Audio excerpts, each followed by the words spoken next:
सर्वप्रथम सर्वांना श्री स्वामी समर्थ. स्वामी महाराजांच्या कृपेने तुमच्या सर्व चांगल्या इच्छा पूर्ण होत ही स्वामींचरणी प्रार्थना करते आणि आजच्या व्हिडिओला सुरुवात करते. उद्या बुधवार 14 जानेवारी 2026 मकर संक्रांती आलेली आहे आणि मकर संक्रांती आणि षटतिला एकादशी हा एकत्रित दिवस आल्याने अतिशय शुभ दिवस आहे. जेवढ्या सेवा होतील ना या दिवशी जरूर करा. हजारो पटीने आपल्याला पुण्य फळ मिळवण्याचा हाच दिवस आहे, सुवर्ण दिवस आहे. तर मकर संक्रांती 2026 मकर संक्रांतीचे हे स्वरूप, देवी आईचे स्वरूप थोडेसे दरवर्षी बदललेले असते. यावर्षी संक्रांत देवीचे वाहन वाघ असून उपवाहन घोडा आहे. तिने पिवळे वस्त्र परिधान केलेले आहे. म्हणजे ज्या वर्षी संक्रांत देवी ज्या रंगाची वस्त्र नेसून येत असते तो रंग आपण त्या वर्षी वर्ज करत असतो. त्या रंगाचे कपडे, साडी, वस्त्र नेसू नये. म्हणून महिलांनो, दादांनो, यावर्षी 2026 मध्ये पिवळा रंग वर्ज्य आहे. चुकून सुद्धा पिवळा रंग नेसू नका. तुम्ही शास्त्रानुसार, परंपरेनुसार या गोष्टी पाळत असाल, मानत असाल तर म्हणते, नाही तर सर्रास तुम्ही पिवळा रंग घालू शकता. उद्या काळा रंग आवर्जून सर्वांनी परिधान करायचा आहे. काळा रंग एकमेव दिवस असा असतो ज्या दिवशी संक्रांतीला आपण काळा रंग नेसू शकतो. तर काळा रंग उद्या आवर्जून लहानांपासून मोठ्यांपर्यंत महिलांनो छान अशी काळ्या रंगाची साडी घाला, छान दागदागिने घाला. जेवढं छान सजता येईल ना तेवढं छान सजा. सुगड पूजा करा. देवी आईची ओटी भरायची असेल तुम्हाला ओटी भरू शकता. देवी आईला हळदी कुंकू अर्पण करा. बघा, बुधवार षटतिला एकादशी, देवी लक्ष्मीची मूर्ती असेल, श्रीयंत्र, माता लक्ष्मीला आधी कुंकुमार्चन करा, देवांची सेवा करा, हळदी कुंकू तुळशी मातेला अर्पण करा. छान अशी आपल्याला सेवा करायची आहे आणि मग आपल्याला सुगड पूजा करायची आहे. संक्रांत देवीने हातात गदा घेतलेली आहे. तिने केशराचा टिळा लावलेला आहे. ती वयाने कुमारी असून ती बसलेली आहे. वासाकरता जाईचे फूल हातात घेतलेली आहे आणि ती पायस, खीर भक्षण करत आहे. महिलांनो, उद्या चुकून सुद्धा खिरीचा नैवेद्य देवघरात दाखवू नका. आणि उद्या तर एकादशी सुद्धा आहे. आपल्या घरात भात शिजणार नाही, खिचडी शिजणार नाही याची काळजी घ्यायची आहे. एकादशीला मूठभर तांदूळ देवांना अर्पण करावं. देवांना तांदळाच्या राशीवर विराजमान करावं, स्थापन करावं. पण तांदूळ मनुष्याने खाऊ नये अशी आपली शास्त्रानुसार परंपरा आहे. अशी मान्यता आहे की ज्या दिवशी एकादशी असते त्या दिवशी तांदूळ आपण खाऊ नये. तर उद्या खीर, देवी आईने पायस भक्षण केलेले आहे म्हणजे खीर भक्षण करत आहे. तर उद्या खिरीचा नैवेद्य चुकून सुद्धा दाखवू नका. उद्या जरी एकादशी आहे, महिलांनो छान असं भाजी चपाती बनवा, भाजी भाकरी बनवा, काहीतरी गोडाधोडाचा नैवेद्य. तुम्ही शिरा बनवू शकता. त्यावर एक तुळशी पत्र ठेवा. देवांना छान असा शिऱ्याचा, किंवा तुम्ही इतर मिठाई वगैरे देवांना दाखवत असाल त्यावर सुद्धा एक तुळशी पत्र ठेवा आणि देवांना नैवेद्य दाखवायचा आहे. खास करून मकर संक्रांतीचा खास असा नैवेद्य म्हणजे तिळगुळाचे लाडू. उद्या महिलांनो तिळगुळाचे लाडू नैवेद्यात देवघरात दाखवायचे आहे आणि दाखवताना त्यावर एक तुळशी पत्र ठेवायला चुकू नका, विसरू नका. एक तुळशी पत्र ठेवा आणि मग आपल्याला देवांना नैवेद्य दाखवायचा आहे. उद्या एकादशी आणि मकर संक्रांती अशी संधी पुन्हा नाही. 1000 पटीने तुम्हाला पुण्य फळ मिळणार आहे. नंतर ते तुळशी पत्र आपण देवांना तर उद्या तुळशी पत्र वाहणारच आहोत.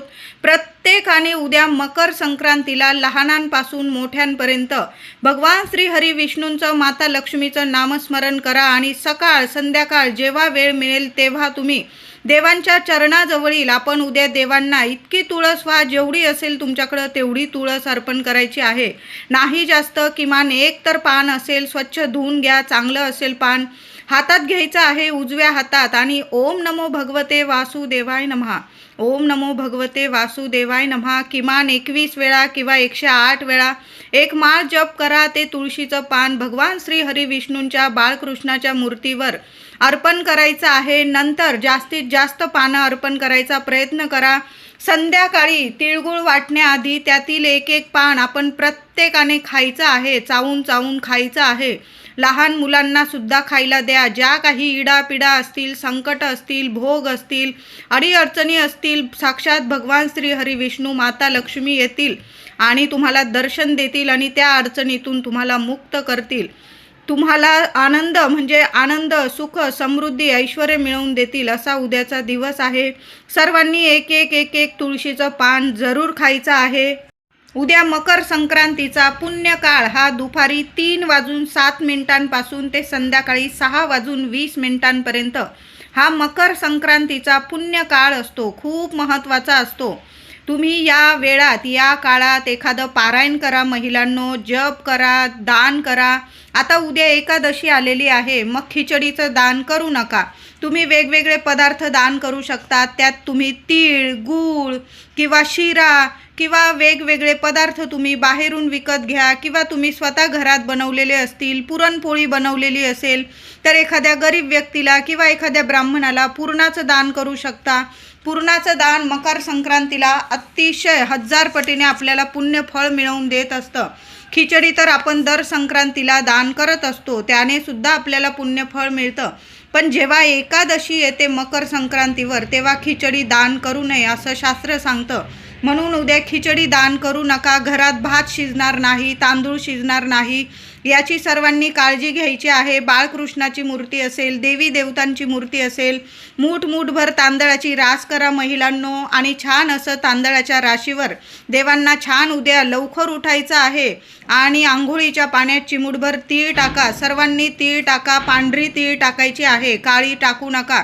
कुणी सांगत असेल तुम्हाला काळी तीळ टाका आणि मग आंघोळ करा, चुकून सुद्धा काळी तीळ टाकू नका. आपण पांढरी तीळ टाकून आंघोळ करायची आहे. महादेवांचं मंदिर असेल तर आवर्जून पाण्यामध्ये काळी तीळ टाका आणि महादेवांना अभिषेक घालायचा आहे. नसेल काळी तीळ, पांढरी तीळ टाका, महादेवांना अभिषेक घाला. देवांना आपण तिळीचं उठणं लावून तुम्ही अभिषेक करू शकता किंवा चिमूटभर तीळ टाका आणि देवांना सुद्धा अभिषेक करायचा आहे. छान पूजा करा. गंध, अक्षता, फुलं, गणपती बाप्पाला दुर्वा, महादेवांना बेल आणि बाळकृष्णांना जेवढी तुळस असेल तेवढी तुळस अर्पण करायची आहे. गोडाधोडाचा नैवेद्य दाखवा. नैवेद्यावर आवर्जून एक तुळशी पत्र ठेवा. संध्याकाळपर्यंत प्रत्येकाने एक देवांना अर्पण केलेलं तुळशी पत्र खाऊन घ्यायचं आहे. वर्षभर काय तुमच्या 7 पिढ्यांना कधीच पैसा कमी पडणार नाही. मकर संक्रांतीच्या पुण्य काळात दान करणं खूप महत्त्वाचं असतं. मोकळ्या हाताने दान करा. महिलांनो, दादांनो, जेवढं जमेल ना 20 रुपयाचं दान करा, 100 रुपयाचं दान करा किंवा तुमच्या ऐपतीप्रमाणे तुम्हाला जेवढं दान जमेल ना मोकळ्या हाताने करा. देवसुद्धा तुम्हाला इतकं देईल की 4 हातसुद्धा तुम्हाला कमी पडेल सावरायला सुद्धा. एवढं तुम्हाला मिळवून देईल, तुमची प्रत्येक इच्छा पूर्ण करेल. असा हा मकर संक्रांतीचा पुण्य काळ असतो. एखाद्या गरीबाला शिक्षणाला मदत करता आली, कपडा, लत्ता, छत्री, चप्पल, ब्लँकेट, स्वेटर, टोपी, तुम्हाला ज्या वस्तू दान करता येईल ना त्या वस्तू जरूर दान करा. फक्त खिचडी दान करू नका. मग वेगवेगळे पदार्थ तुम्ही दान करू शकता. शिऱ्याचं, पुरणपोळी, लाडू, पेढे वगैरे असं दान तुम्ही मकर संक्रांतीला करू शकता. आणि तीळ आणि गूळ या दानाला तर खूप महत्त्व आहे. तुम्ही तीळ दान करू शकता गरिबांना. एखादं मंदिर असेल, आपण स्वामींच्या मंदिरात तर उद्या जाणारच आहोत, तिथं तिळगुळ स्वामींना पहिलं ठेवायचं आणि मग आपण इतरांना तिळगुळ वाटायचं आहे. आधी देवघरात तिळगुळाचा नैवेद्य दाखवा, स्वामींना नैवेद्य दाखवायचा आहे. मग घरातल्या मोठ्या व्यक्तींना तिळगुळ द्या, देवांना नमस्कार करा, मोठ्या व्यक्तींना नमस्कार करा आणि मग आपण लहानांना तिळगुळ वाटायचं आहे. आपली परंपरा आपले लेकरं बाळं नक्कीच शिकतात. ते सुद्धा पुढील पिढीसुद्धा आपल्याकडून हीच शिकवण घेत असते. म्हणून आधी देवांना द्या, नंतर आपल्या घरातील मोठ्यांचा मान सन्मान करा आणि मग लहानांना आपण तिळगुळ वाटायचं आहे आणि मग बाहेरच्या व्यक्तींना तिळगुळ वाटायचं आहे. उद्या आंघोळीनंतर प्रत्येकाने सूर्यनारायणाला अर्घ जरूर द्या. पांढरी चिमूटभर तीळ टाका, काळी असेल काळी टाका किंवा पांढरी असेल, सूर्यनारायणाला अर्घ जरूर द्यायचा आहे. थोडीशी फुलं असतील तुम्हाला तर त्या पाण्यात टाका आणि सूर्यनारायणाला अर्घ द्यायचा आहे. त्याचबरोबर श्री हरी विष्णूंची सेवा उद्या झालीच पाहिजे.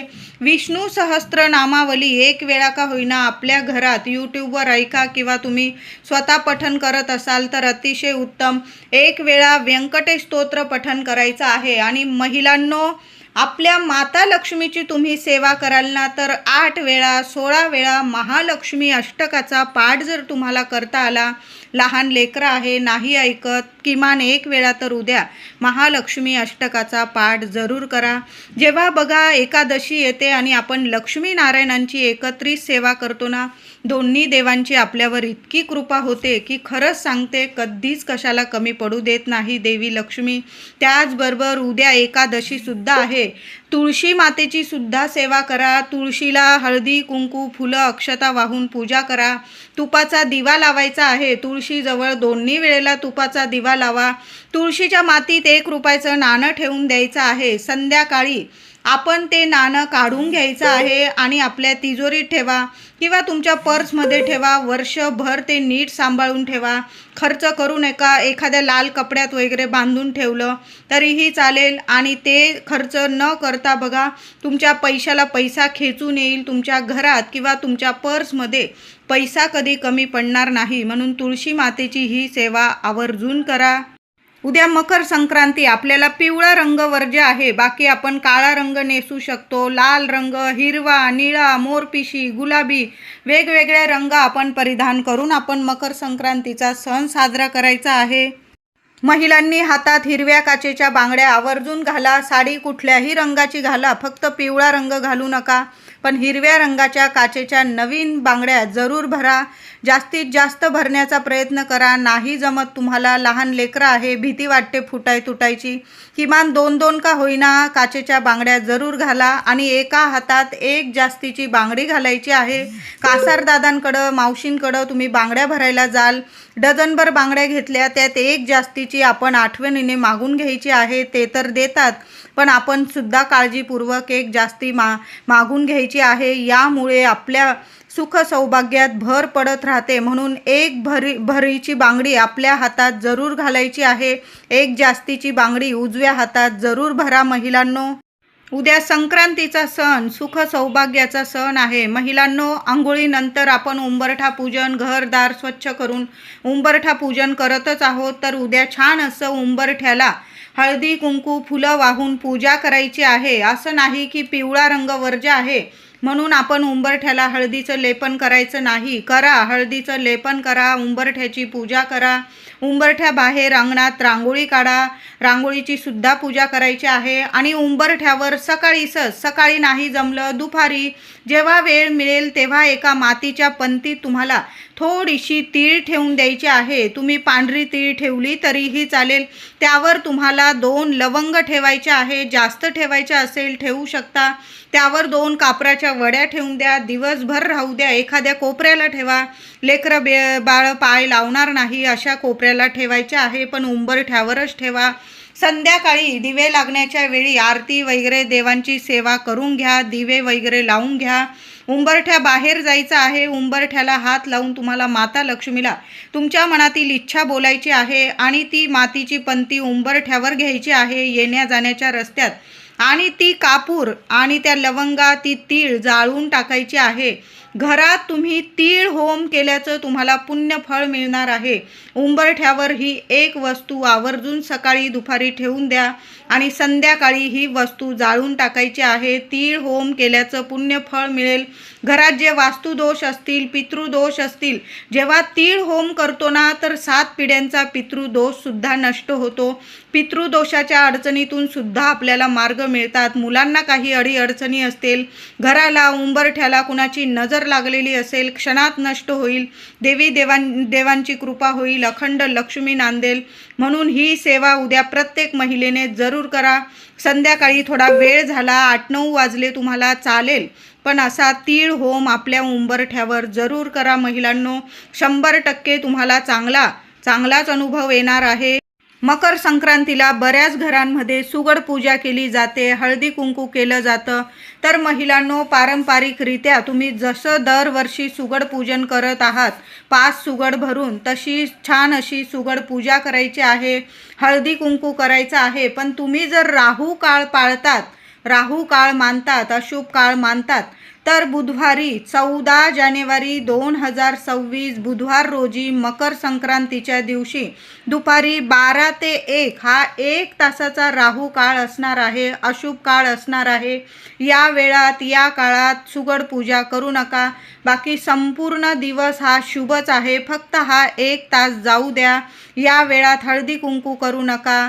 या काळात सुगड पूजा करू नका. सकाळी लवकर करा किंवा दुपारी 1 नंतर जरी केलं तुम्ही तरीही चालेल, पण फक्त हा 1 तासाचा राहू काळ जाऊ द्या, अशुभ काळ जाऊ द्या.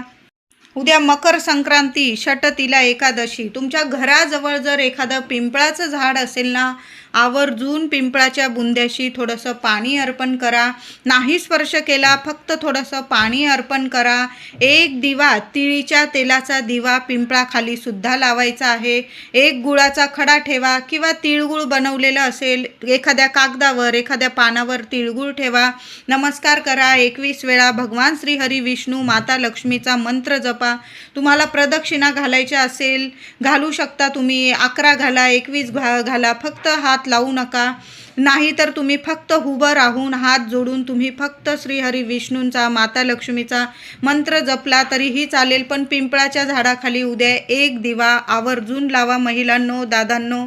उद्या देवघरातील दिव्यात सुद्धा चिमूटभर पांढरी किंवा काळी तीळ टाका. मुख्य दाराशी सुद्धा आपल्याला तीळ लावून दिवे लावायचे आहे. तिळीचं तेल असेल ते टाका, नसेल तिळीचं तेल चिमूटभर पांढरी तीळ टाका.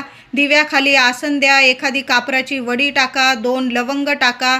देवघरात सुद्धा असाच दिवा लावायचा आहे. मुख्य दाराशी सुद्धा लावा. त्याचबरोबर मकर संक्रांतीला 14 तिळाचे दिवे लावण्याला सुद्धा खूप महत्त्व असतं. जी व्यक्ती मकर संक्रांतीला असे तिळाचे 14 दिवे लावत असते त्या व्यक्तीला 14 पटीने, हजारो पटीने पुण्यफळ प्राप्त होत असतं. तर मकर संक्रांतीला 14 दिवे कसे लावावे? तर महिलांनो, तुम्ही मातीच्या पंत्यासुद्धा घेऊ शकतात किंवा तुम्ही कणकेचे दिवे जरी बनवले, एकमुखी. कणिक मळताना काहीही टाकू नका, फक्त कणिक मळायची आहे. पाणी वापरून कणिक मळा. एकमुखी 14 दिवे बनवायचे आहे. नाही बनवता आले, सरळ तुम्ही मातीच्या पंत्या घेतल्या तरीही चालेल. त्या स्वच्छ धुवून घ्या. त्यात दुहेरी वाट टाकायची आहे. हे दिवे मकर संक्रांतीला जेव्हा दिवे लावतो ना, ते तेलाचेच दिवे लावायचे असतात. तेलाच्या दिव्यांना खूप महत्त्व आहे मकर संक्रांतीला. आणि त्यात तुमच्याकडं जर तिळाचं तेल असेल ना, तर सर्व दिव्यांमध्ये दुहेरी वाट टाकायची आणि तिळाचं तेल टाकायचं आहे.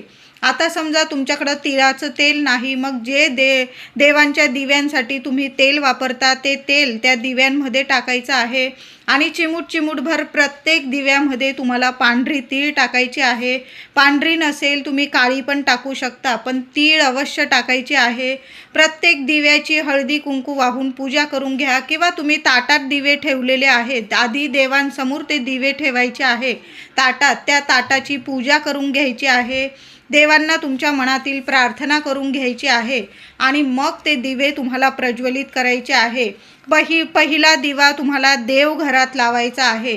2 दिवे आपल्याला मुख्य दाराशी लावायचे आहे. 3रा दिवा तुम्हाला तुळशी जवळ लावायचा आहे. 4था दिवा तुम्हाला दक्षिण दिशेला लावायचा आहे. 5वा दिवा शमीच्या झाडाखाली लावायचा आहे. 7वा दिवा तुम्हाला पिंपळाच्या झाडाखाली लावायचा आहे. 8वा दिवा तुम्हाला वडाच्या झाडाखाली लावायचा आहे. 9वा दिवा तुम्हाला केळीच्या झाडाखाली लावायचा आहे. 10वा दिवा तुम्हाला आवळ्याच्या झाडाखाली लावायचा आहे. 11वा दिवा महादेवांच्या मंदिरात लावायचा आहे. 12वा दिवा तुम्हाला नदी किनारी किंवा तुमच्या घराजवळ जर एखादी विहीर असेल किंवा तळं असेल तुम्ही तिथंही लावू शकता. समुद्र किनारी असेल, गंगा किनारी असाल तुम्ही राहात, तिथं सुद्धा एक दिवा लावायचा आहे. नसेल काही, ताटात पाणी जरी घेतलं आणि तिथं जरी दिवा लावून दिला तुम्ही तरीही